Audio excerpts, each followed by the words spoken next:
hair's getting worse. Hello, and welcome to this weekend's live stream. We are finishing the Greenwell by J. Wright, as found in Pryce Tannat's book. And a couple announcements. If you enjoy what I do and want to see more of my work, check out my Instagram. It's at justwondering.brad. If you want to support the channel or purchase any of the flies that you've seen me tie, I just listed a whole bunch of new flies on the Etsy shop. So that's Studio1213 on Etsy. And as always, all of the money, all the profits from my Etsy shop go back into the stream to buy materials, to buy technology, to improve the quality of the stream. So really appreciate your support. Right. So we are finishing the Greenwell today. We are tying the wing, and then all of the additional things. Yeah, it's a pretty straightforward pattern. It's got all the parts. It's got the wing, or the underwing, the wing, sides, the bronze mallard roof, topping, horns, the whole 9 yards. So this might be a little bit of a longer stream. But yeah. Let's just dive right in. So the underwing is white-tipped turkey. Now this is not my ideal white-tipped turkey. This is obviously some probably Harvest Gold or like Narragansett Gold turkey. I don't think this is wild turkey. Well, I know it's not wild turkey, otherwise the tips would be absolutely ragged. But this is not my ideal white tip turkey, but it's what I got. The only reason why it's not my ideal white tip turkey is because it's got this line right here, and that line has ever so slightly a bronze or brownish tint. And for white tip turkey, I really prefer like a Holland, not Holland white, but that kind of white or gray colored turkey, heritage turkey. With a truly white, black and white tipped tail. This works fine, but in a fly like this, where there's no brown, there's brown in the wing, but like the body is like a pale blue, that little bit of bronzing right along this edge here will really stand out, or be noticeable. So it's not quite the ideal white tip, but it's what I got. It's what I'm using. And I apologize because I just realized that the pale blue body of the fly is going to not show up very well against the pale blue of my shirt. But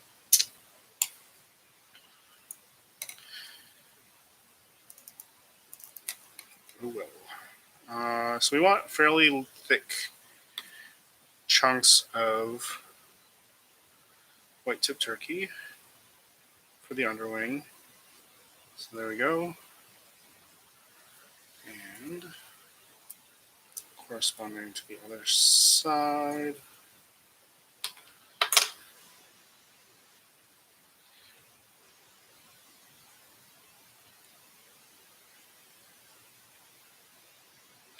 And we'll just tie this in just like a wing, although it's going to be a little bit thinner, a little less full.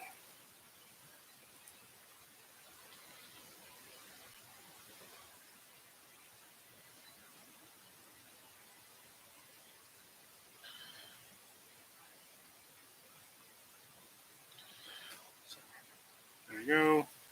Just gonna go right here.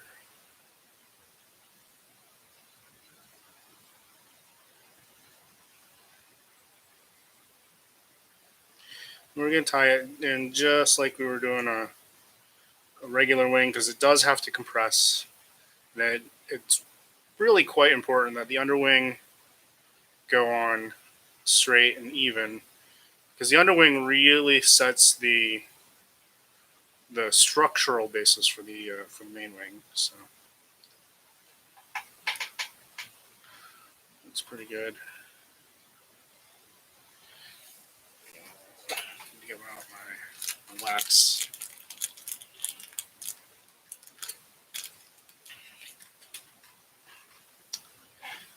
Just to let everybody know, after I finish this fly this week, I'm probably going to take a week or two, just break from streaming. I think most of you know I'm still, or I'm not still a student, but I'm back in school as a student, getting my master's, and we have 2 weeks of finals coming up, or well, we have the last week of instruction next week, and then we have the final week after that. And so with all my papers and things coming due, not to mention internships and that sort of thing, I just I'll need a break. So there won't be a stream next week. Although, depending on how well my papers do, I might stream, or how well my papers go, and if I can, get my studying and my exams done fairly quickly, I might do like a midweek stream the following week. Just tie something simple. But we'll see. I can't promise anything again because things go on. The other thing that I have been doing recently is volunteering with my local health department, with our local medical reserve corps, and because of everything that's going on, we've been having weekly deployments.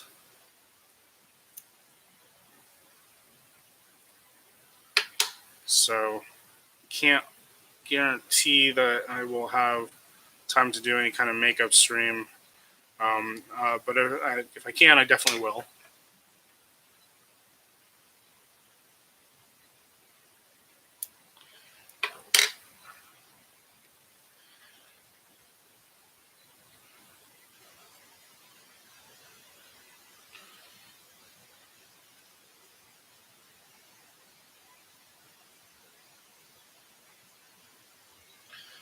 Alright, so we really want the underwing to be as low to the body as possible, but we don't, in this case, because there's, jungle cock eyes for the tail veiling, that takes a little bit of space. We just want to make sure that there's not a whole lot of, empty space around the wing, or under the wing, or between the wing and the body.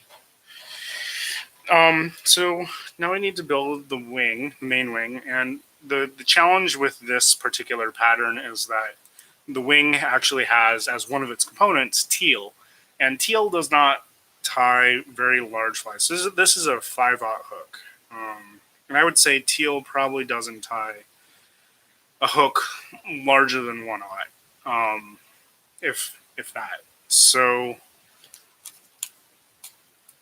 in order to work the teal in to the wing, I'm actually going to tie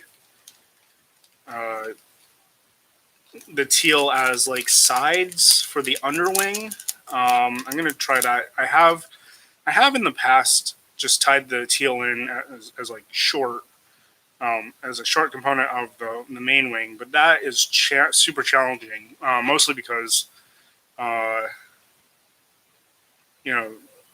teal, like all duck flank, is really quite a soft feather, and so it doesn't.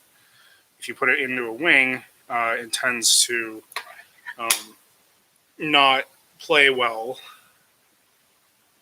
with the other parts. So I'm going to tie the teal in as like a side to the underwing.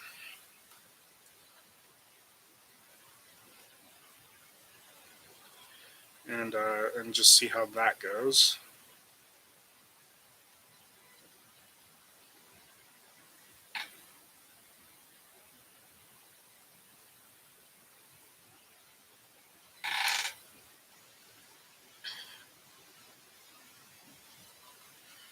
Okay, that looks pretty good. And hopefully it'll stay there.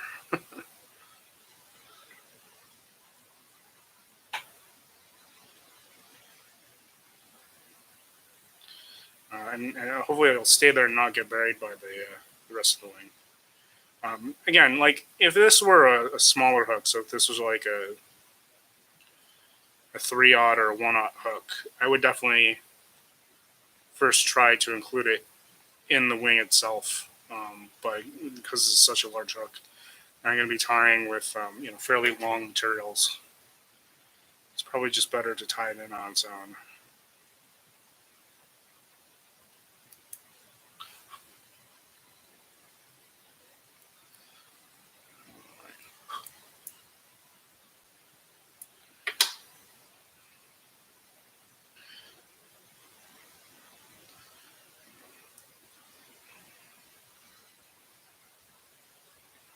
Okay. Yes, there's lots of teal. There's teal in the wing, and then it's got pintail, and summer duck in the sides, and then obviously it's got a teal or widgeon throat. Although this is teal as well.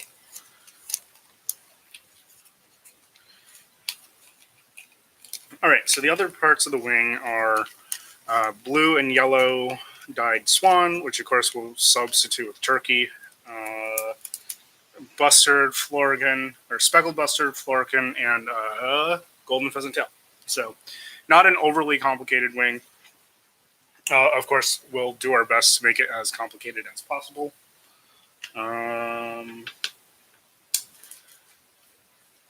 But, well, okay. So I'm of kind of two minds. I've seen this fly tied a number of times, and I have to say I'm really attracted to the kind of flies that have large chunks of color in them. The only consideration for me from a design standpoint is that the pattern on florican bustard is very similar to the pattern on golden pheasant tail, especially when it's incorporated into a wing. It's not quite the same. You still can tell them the difference, but I would not put florican next to golden pheasant tail in a wing, just as a design principle. Now, the main color of the Greenwell, of course, is blue. They're not green, but blue. I think what I might do is I'm going to split up the yellow and kind of interweave it with the speckled bustard. Have a large chunk of blue. Interweave the speckled with the yellow, then have a chunk of florican, then have a chunk of blue, and then put the golden pheasant on top. I think I'm going to try that, and we'll see how that works. But I think I'm going to go with 6 bars of yellow.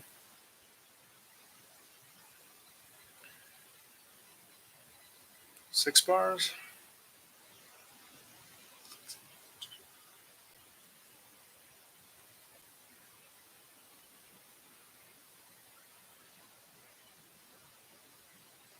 I mean, we could do a 24-bar wing.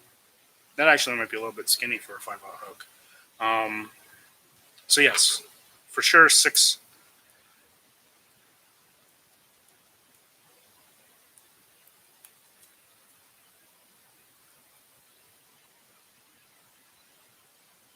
All right.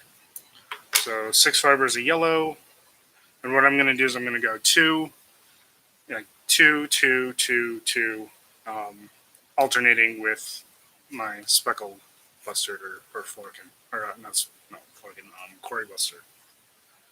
So I need 4 these.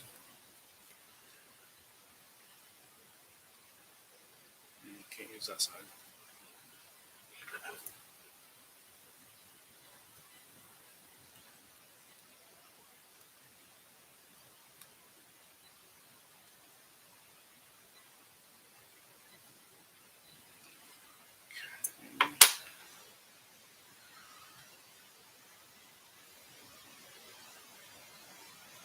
Now again, because I'm doing 2 and 2 and 2 and 2, one of the easy ways to marry together smaller chunks. So if I'm going 2 bars and 2 bars, is to marry larger chunks. So here I have 6 yellow and 4 of the speckled bustard or Cory bustard, and then all I do is take my bodkin,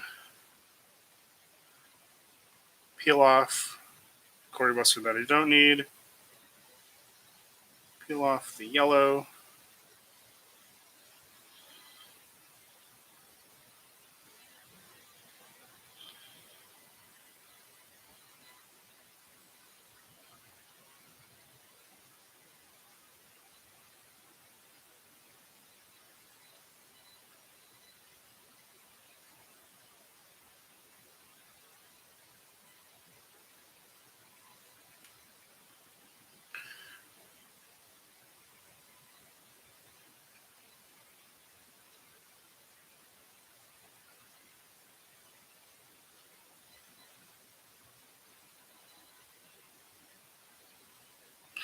again, these materials tend to marry a lot better when you have clean hands and when the materials themselves are nice and clean. So now it's a little bit hard to see, but fat hands are in the way. There we go. All right, so there's the yellow and the Cory bustard married. Florican's next.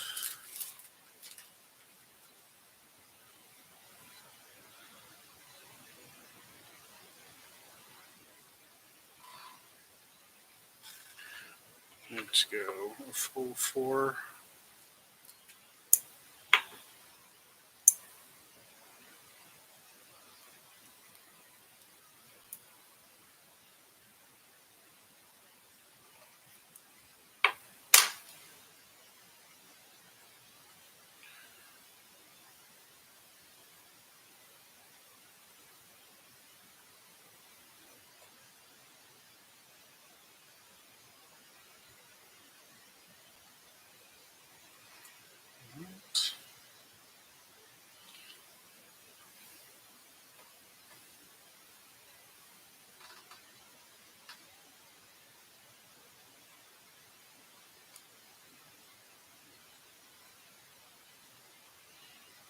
One fiber in the underwing that just doesn't want to stay married to the top of the bunch.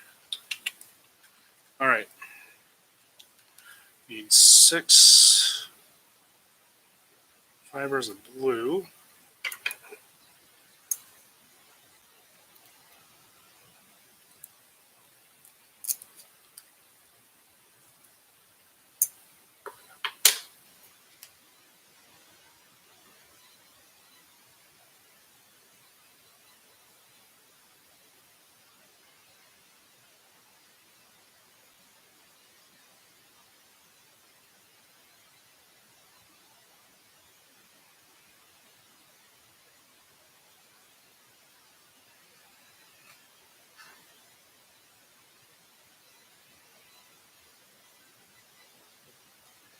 Okay. And golden pheasant tail.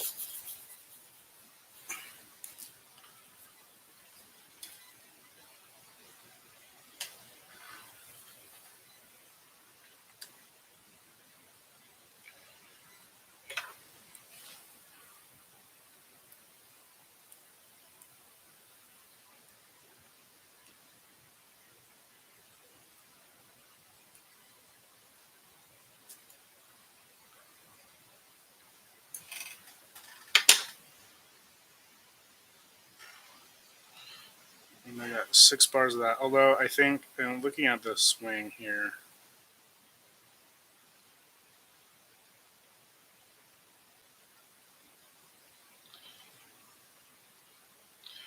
so I don't think this wing has to be this thick. This might be a bit of a thick wing. It's going to end up being quite high. If I leave enough of the underwing exposed for it to be, it's going to be quite high. So I think what I want to do is I want to reduce the blue, and I want to reduce it by 2 fibers, and then I also want to reduce the golden pheasant tail by 2 fibers. So I just have 4 and 4.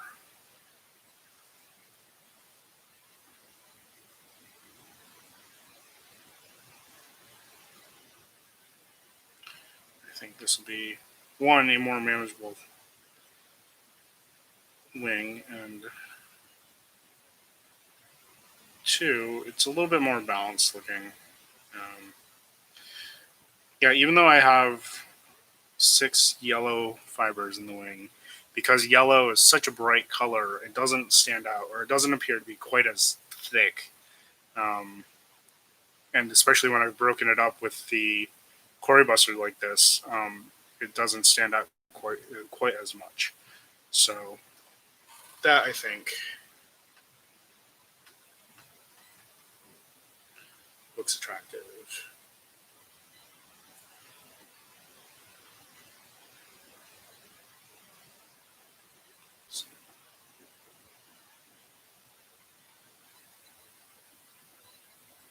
Okay, so we're going to build the other side.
You should always feel free to adjust your wings. Like, just because you marry them together once doesn't mean you can't unmarry them,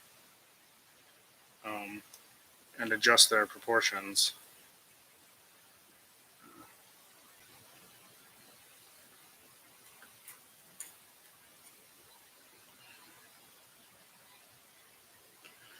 But I think, I don't know if I've ever on stream completely disassembled the wing, but certainly should. If you don't like your wing, take it apart. There are a lot of places in classic fly tying where it's like you get to a point where you can't go back. But while you're marrying your wing together is definitely not one of them. You definitely can.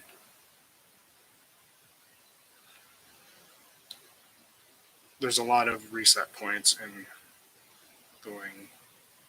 Now I understand, like, if, for example, you're working with a bustard or something and you're trying to conserve materials. I definitely try to do that as much as possible. I think you probably have seen me do that with particularly florican, but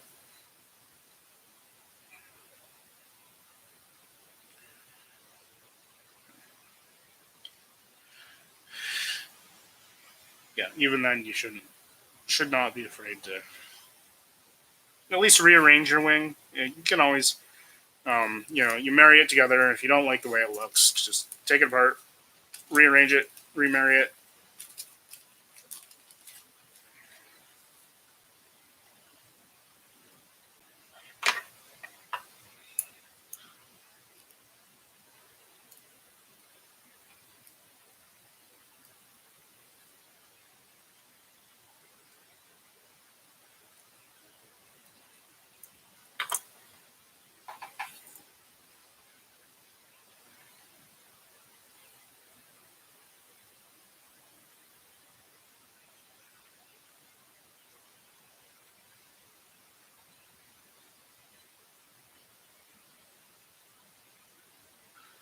Yeah, and there's no magic to marrying wings. It's just clean hands and clean materials make it easier.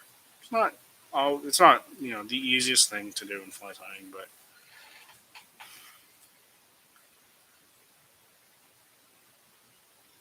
there are ways to definitely make it a little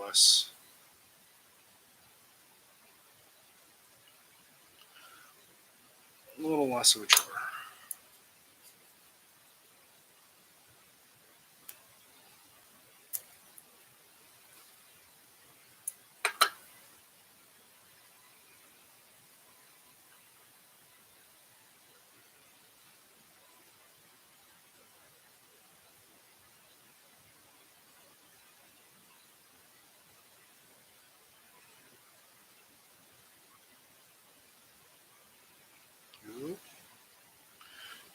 That tip will end up quite right.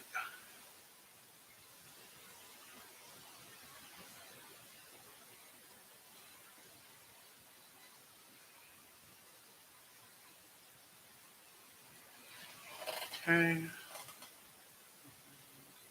Yeah, that's this really, really nice, really beautiful, super long fibered golden pheasant tail.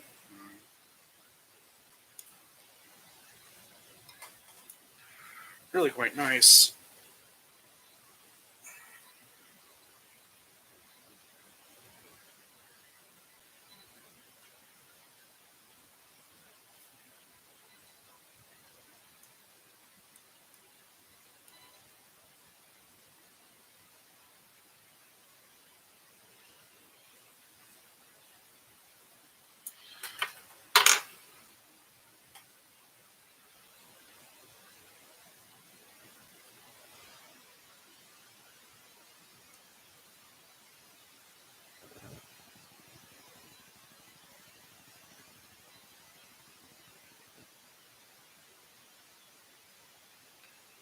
All right.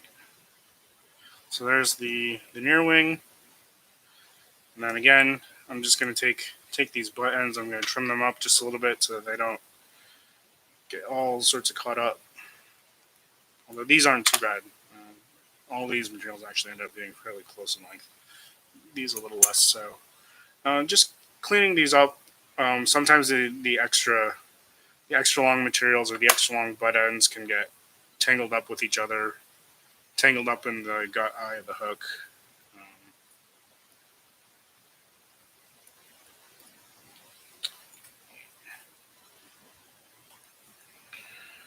And that can just make the setting the wing just a little bit more complicated.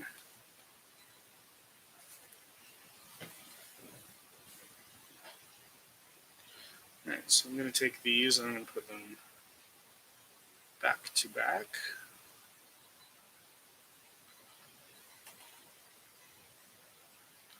Just going to line up their tips.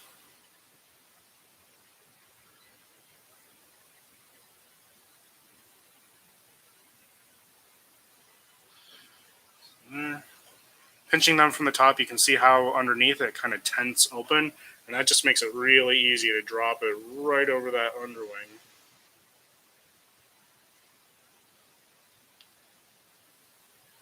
And I'm going to pinch it right here, so this is the tie-in point, and I'm going to pinch it. I'm just going to gently kind of push down. I'm going to lift these butt ends up, and I'm going to pinch it and hold it in place here, and that just starts to help compress the tie-in point. Now, if you want to help it a little bit of saliva, especially for some of the drier materials, or like golden pheasant tail.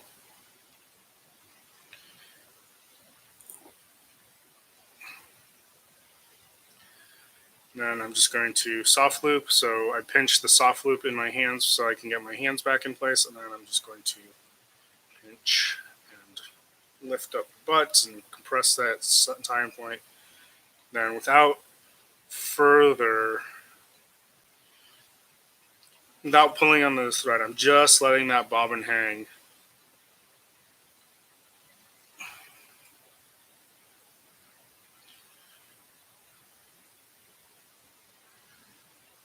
And there we go.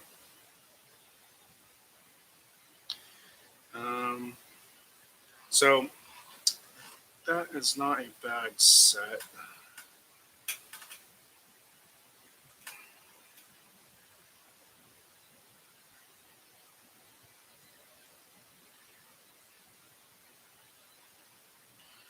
You can just kind of push the materials around until you get kind of set that you want.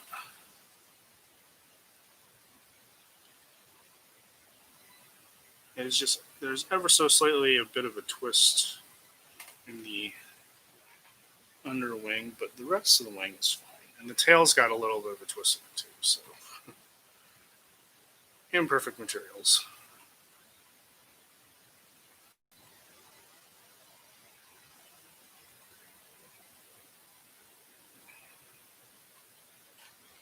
But so there we go. That's not terrible. Looks nice. Even folded okay on the far side. So I'm going to, well, first off, I'm going to take my wax. I'm going to let it soften. I want it to really soften because I don't want to put any additional like torque on the thread. But I'm going to pinch it right at the tie-in point. Wax a few turns. Take a few turns with the wax thread. That'll just hold everything in place. Just continue to shape the wing. A lot of working with feathers is just gently, carefully, and slowly.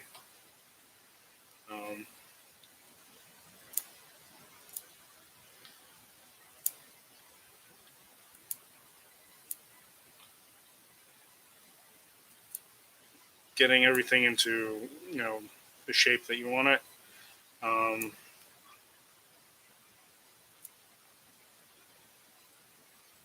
then when you trim, just like I did there, I want to trim in small chunks. I don't want to try to trim the whole wing all at once. I just want to take small little nibbles.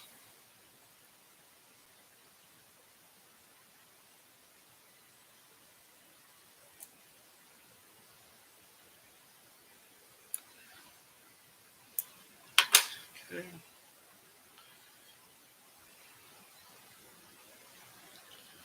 And then again, I'm going to pinch with the wax thread. I'm just going to bind down the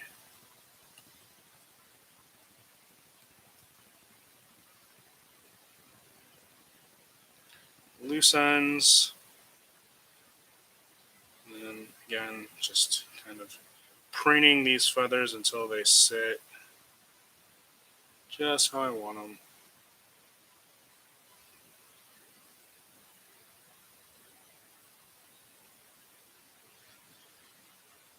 The nice thing about turkey is that it's fairly flexible and fairly robust. And same with, bustard. So like the Cory bustard in the wing and the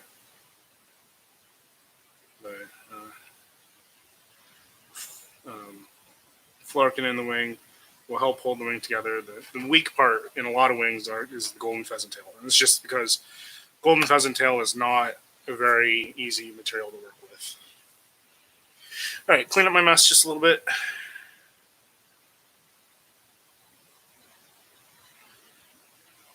Just continue shaping.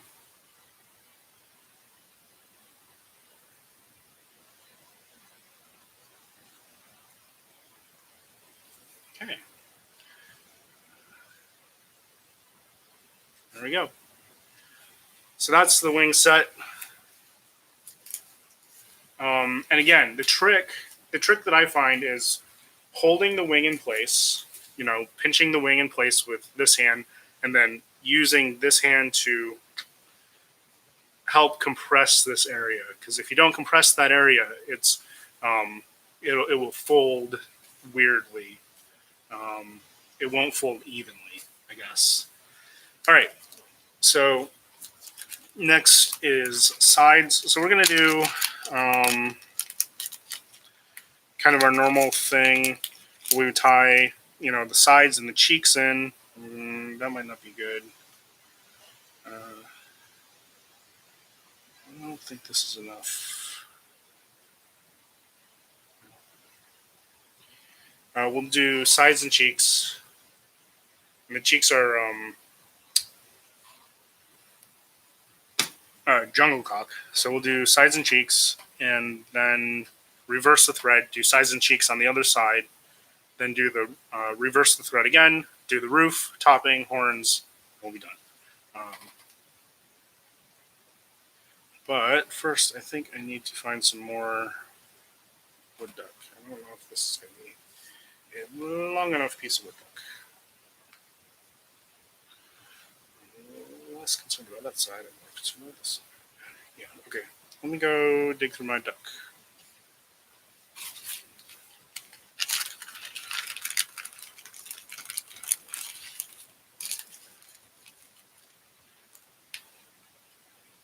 Yeah, and when it really comes to materials, I really rely on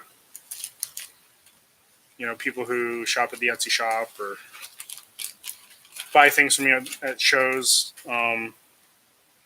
Because buying pairs of wood duck is relatively expensive, but it's easier to buy a big bag of wood duck.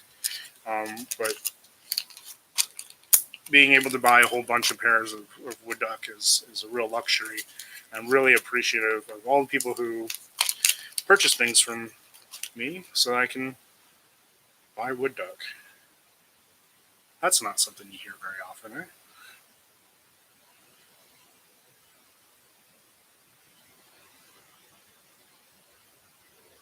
Alright, so this is a good pair. Still, I mean, I've used quite a bit of it, but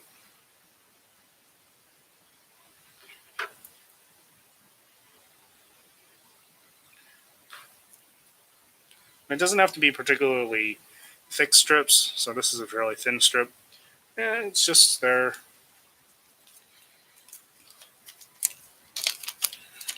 And to get.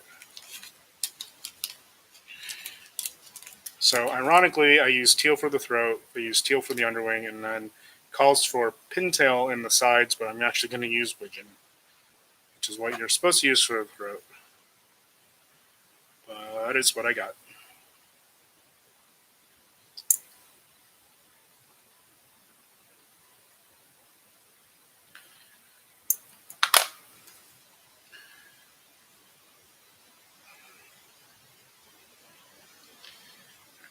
So I'm just going to put these next to each other, just like I'm, marrying a wing. It's just these are a little bit softer material, so you have to be a little bit gentler.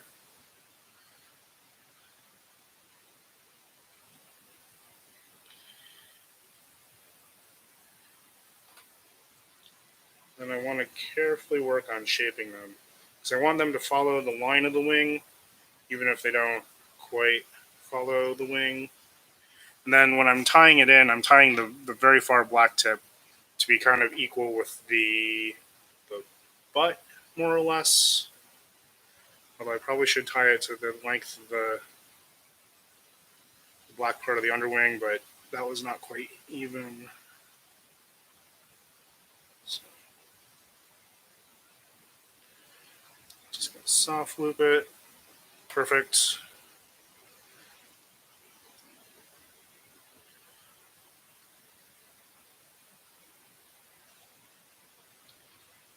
Good. And then I need a jungle cockeye for this side.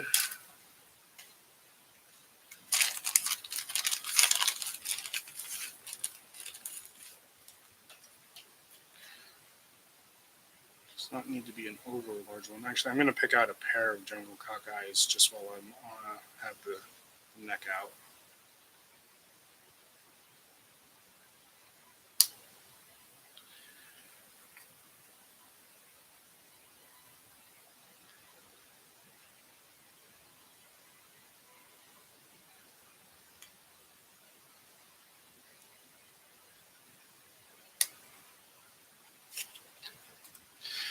Now, the feathers themselves are not quite equal, but as you can see, the two eyes are. So that's the important bit. Now, as usual, when I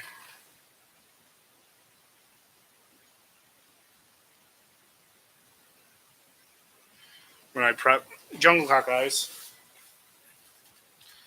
I always I prep them like this, so I just strip away the excess fibers.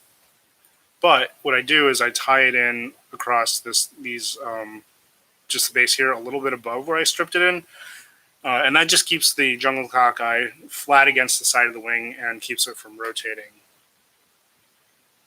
as I tie it in. So just tie that right over the sides. Great, and I know you guys can't see this side because I'm doing the side towards me first, but yeah, I'll show you the other side once I reverse the thread and do the other side.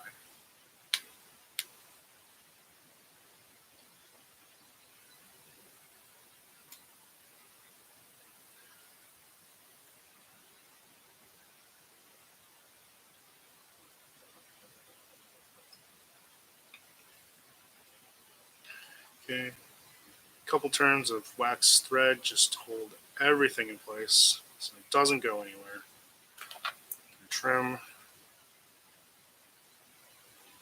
buttons and everything.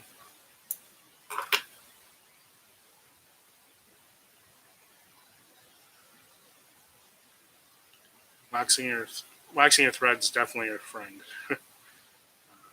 because then it just prevents you from pulling anything out. Because a lot of this, it'd be a shame if you're accidentally pulled the sides out or whatever. So.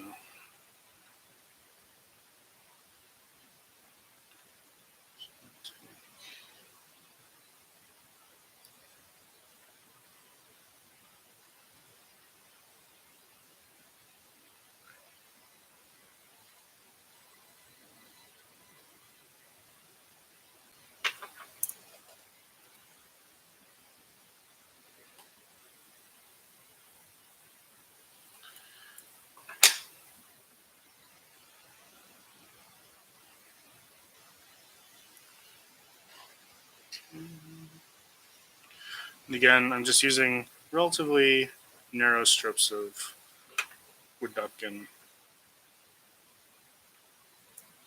Widgeon. I'm using Widgeon instead of pintail, like I said. To me, they're all kind of interchangeable. I definitely prefer green wing teal for a lot of things, and Widgeon for a lot of things where that it calls for pintail. I just feel like Widgeon and teal have slightly more striking barring, and I like that look a little bit better. So.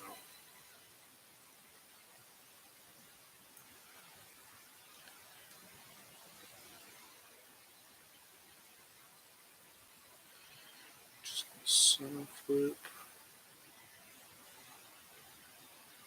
Okay. Okay.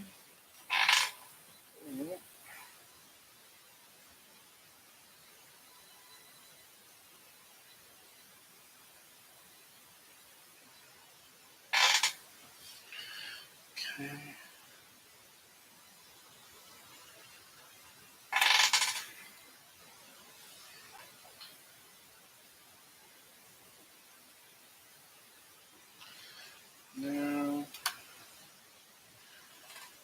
jungle cockeye.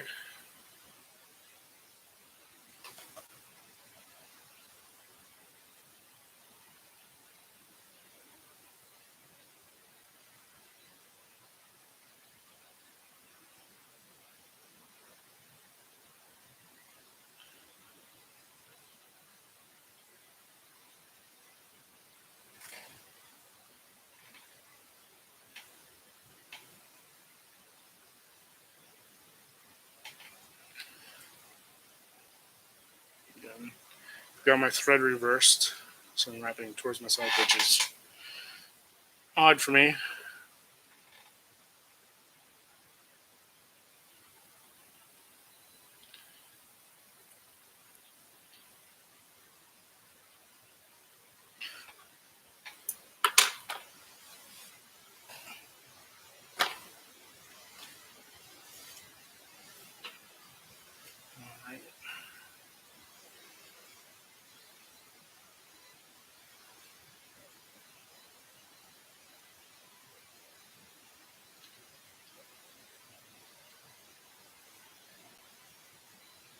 Softening up my wax. If I were trying to be really efficient, I'd probably tie with my wax, always held in my hand. But, eh.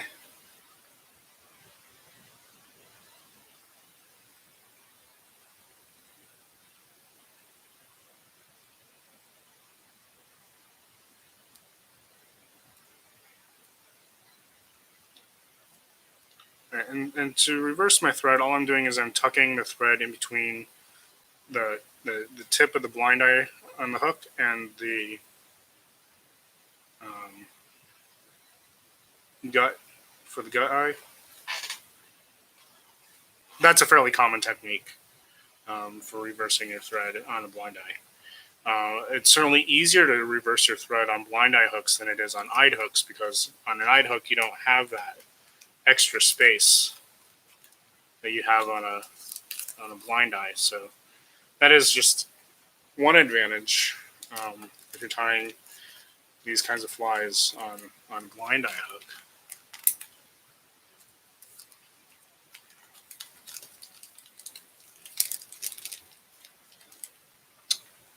All right, let's clean up a little bit of my mess.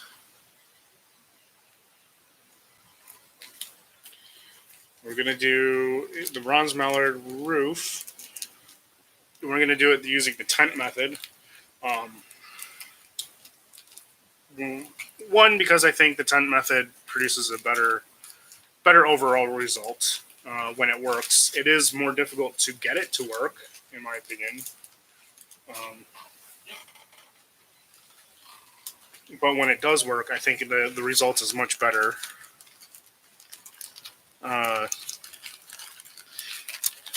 But you have to be a lot picky about your materials if you're going to do the tent method. So,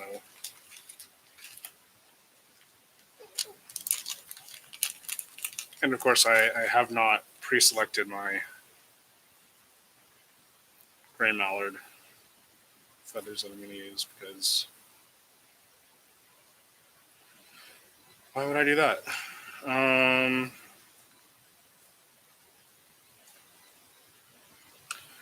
This is a fairly large hook, so you really want... So, for example, it looks like this chunk of bronze mallard, right? Looks really nice. But this is actually fairly kind of stiff for bronze mallard. It's okay. It would likely not be terrible, but I'm really looking for something that's really quite soft. So like this section right there. However, I think I am kind of low on left feathers, or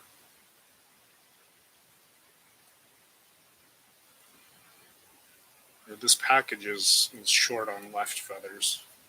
So I might need to break out one of the other packages that I got. Yeah, I got a lot of right hand feathers.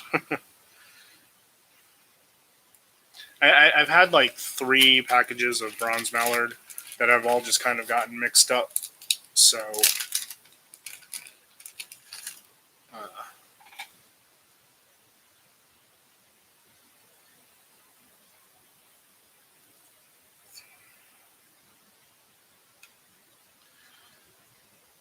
and to be honest, these hairline packs of bronze mallard have some pretty nice bronze mallard.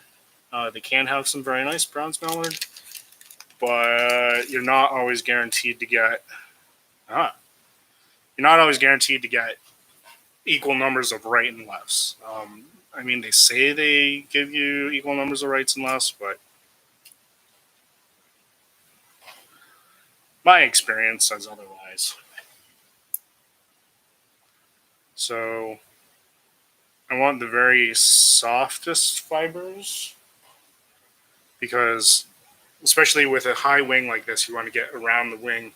And in order to do that, you need kind of the soft feathers. You also want like a fair amount of the gray at the base of the fibers. because that gray part is the part that actually does the bending. So you can see how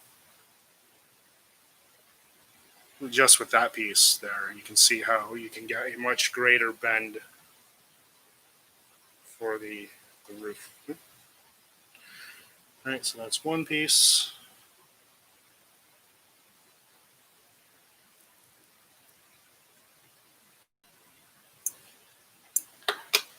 Two pieces. And the tent method, just like it sounds.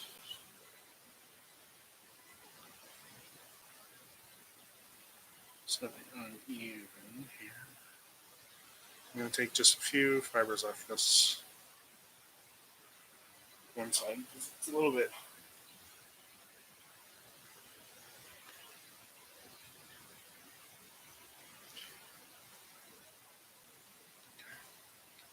So the tent method is just as it sounds. You take two pieces of bronze mallard, you put them top sides to top side, so you can see how, kind of like this. It's the same method that you would use for doing like a shellback spay fly, essentially. Except you need softer mallard because you're going to introduce a rather extreme curvature to fiber. So you can see how that's almost 90 degrees already. You're just going to keep preening and working those around. And the idea is that these bronze mallard slips will kind of, they don't quite marry, but they will sort of marry along their top sides here. And then you tie them in like this.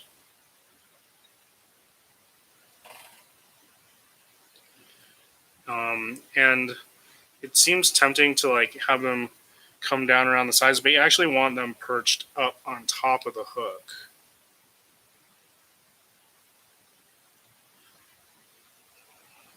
As much as possible.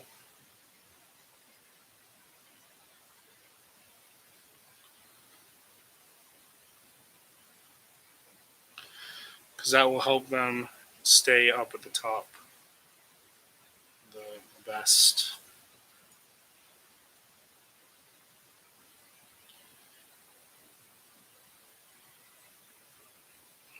Okay. So there you go. And again, it's all just, who knew? Nuts. Whoops.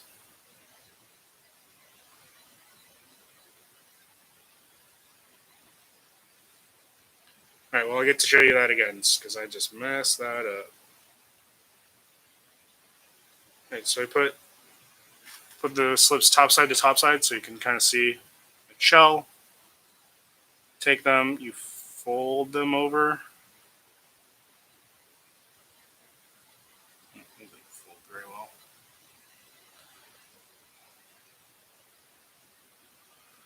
Fold them over into a tent.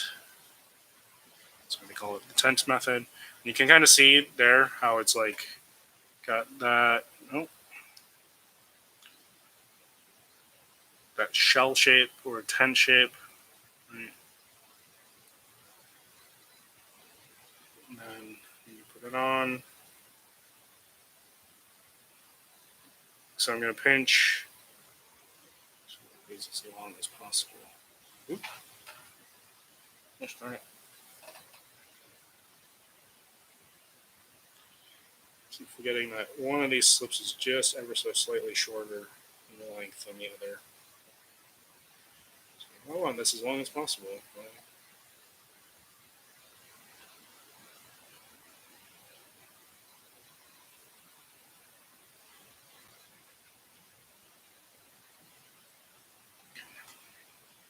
So,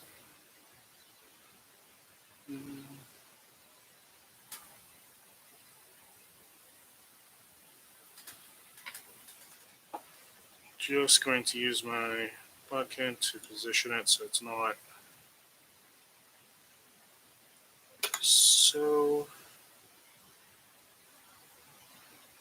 Oop.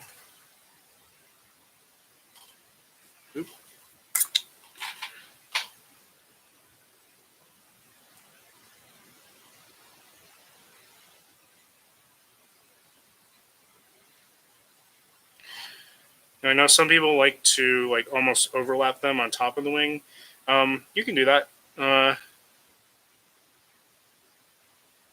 top of the wing or at the tie-in point. I don't know if that's as useful in my mind. It's not necessary. If you have kind of well balanced slips, but I know it looks a little bit messy. Now, the other thing that you can do if you want to bring them up to the top of the fly is you can just pull them up, and that helps so that you can just tie them right in at the top. And then if they're soft enough, you can just kind of stroke them into place. That works too.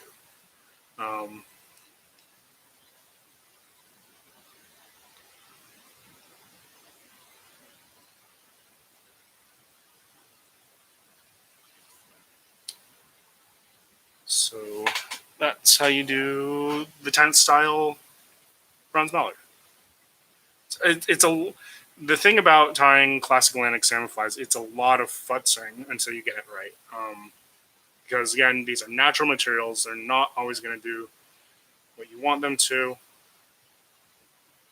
and you just have to play around with them and work with them until they fall into place.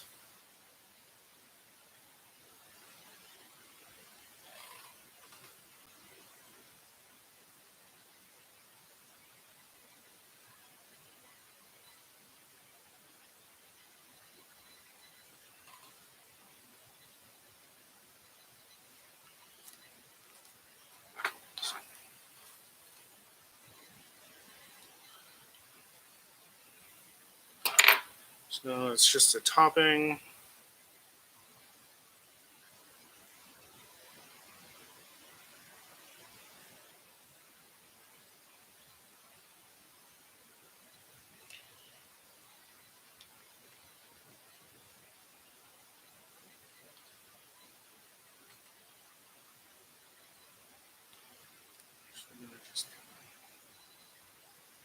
This on top and just see how it looks.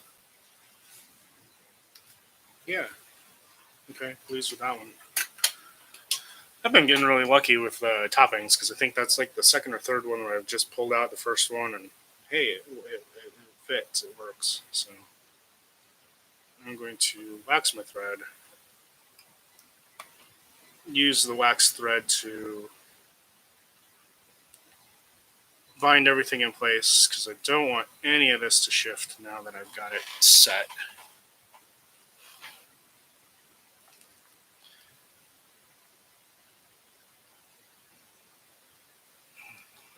Okay.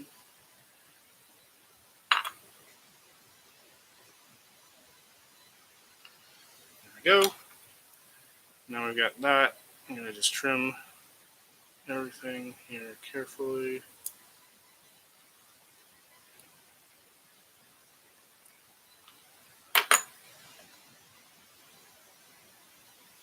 I'm probably going to need to trim that just a little bit more, but do it after. So the horns. Horns are blue and yellow macaw. Unlike other parts, I like to set the far horn first, or the far side horn first, just because it's easier to match the length and angle. Just the way I tie, it's easier for me to match the length and angle of a horn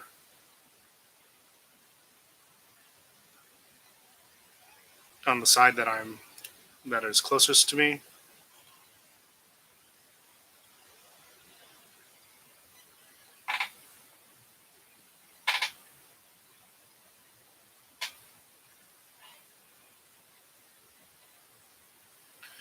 Okay.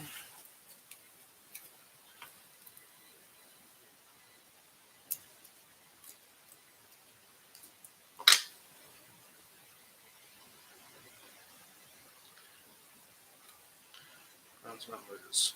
All over the place right now.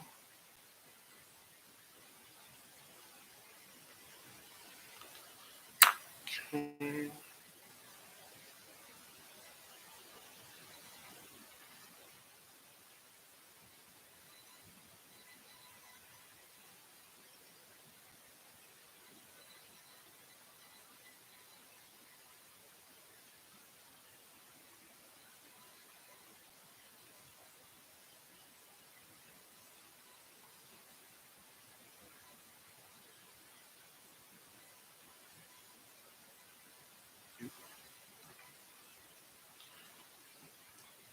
A little enthusiastic with that.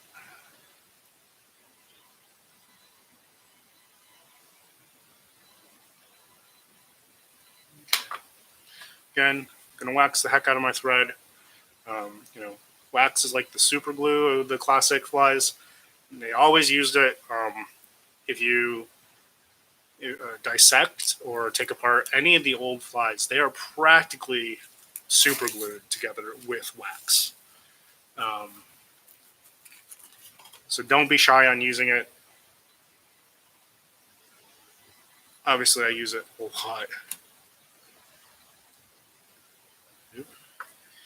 Man, I keep bumping this horn. Hang on 1 second.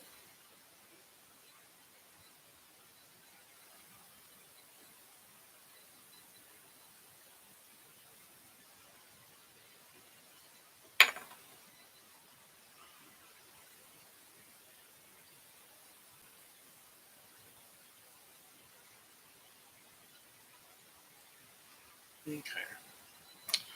Just gonna trim up everything here, and this will have a lacquer head cement head.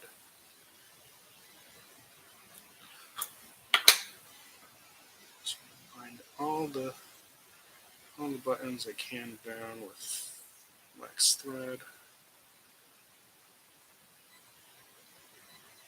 Okay, looks a little bit of a mess right now just because I've had my fingers all over it. But once we get it out of the vise, slap some head cement on it, we'll preen everything out so that it looks a little bit less chaotic.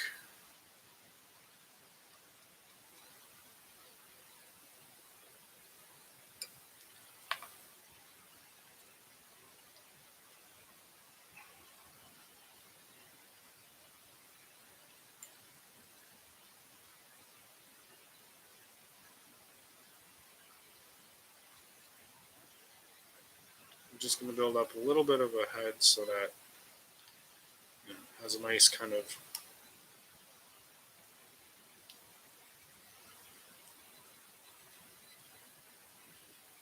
chocolate chip profile. Okay, it's not quite a chocolate chip. I don't know, what other candy like?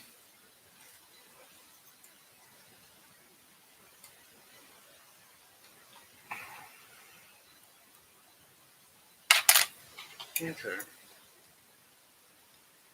Like I said, right now it looks a little bit of a mess just because, again, I've had my fingers in messing everything up. But what we'll do is now that we've got it out of the vise, we'll just kind of go through with the bodkin.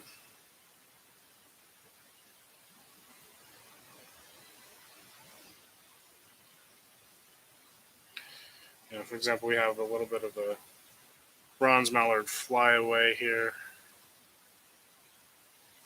No idea where it's going. That's kind of.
So there we go.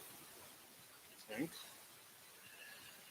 almost everything's got it preened out pretty well. It's gonna just need a little bit more touch up, but there is the silver gray. Oops. Oh darn, I played with it again. There's the silver, or not silver gray. This is the Greenwell from by Wright, as described. Pryce Tannat.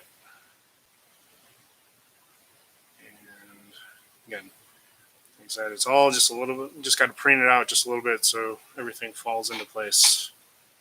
But overall, there we have it. Just to lift up that horn just a little bit. So there we go.